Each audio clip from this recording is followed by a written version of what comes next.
Everybody, we asked the question, the following scenario. A guy was being like nice. Can you believe it? People are actually nice. They took out someone's garbage, but he was a little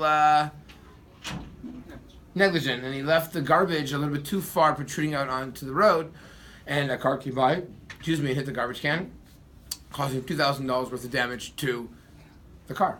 Who pays? The guy who took it out, we'll call him Ruvain. The owner of the garbage can, we'll call him Steve, right? Or does the driver have to suck it up, and that's why you have insurance? He's just, what are you going to do? No one's obligated. So this is actually connected to the situation which we had before, and that is what happens if you have a bor b'shut rabim. If you have a bor, if you have something which is dangerous, a pit in a public domain.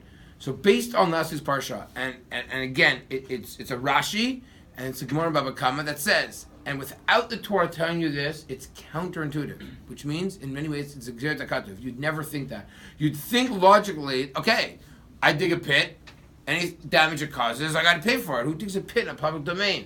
But the Torah is very clear. You're only obligated if you cause damage to an animal or to a human, not the vessels, not the kelim. You are exempt. You're patur from damage to kelim. Meaning, a car is a kli. And therefore, it could be that if this guy is driving his car, what do you mean? Yes, I put the garbage in a place that I shouldn't have, and it's what's called classic, a bar b'shut rabim. The person who has a pit in b'shut rabim is exempt from damage that is caused by kelim. The person, i.e. the driver, believe it or not, needed to be more careful. Is he obligated maybe b'dei shamayim in some heavenly tribunal he should pay? Just because a human court can't try him? That could be the case, or those who want to argue that. But he would not be able to, you could not be able to force him to extract money from him because of this interesting case. Now, what would happen if the guy got injured? Let's say he was injured, he lost work, right? Or he had to pay for an ambulance, or he had to pay for x-rays, right? It's interesting, now that I did a bor b'shut rabim, and a guy got injured from it, I have to pay for damage caused by a human.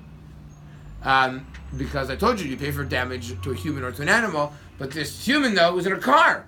So is that considered damage to the human, or is a car? That appears to be a little bit unclear.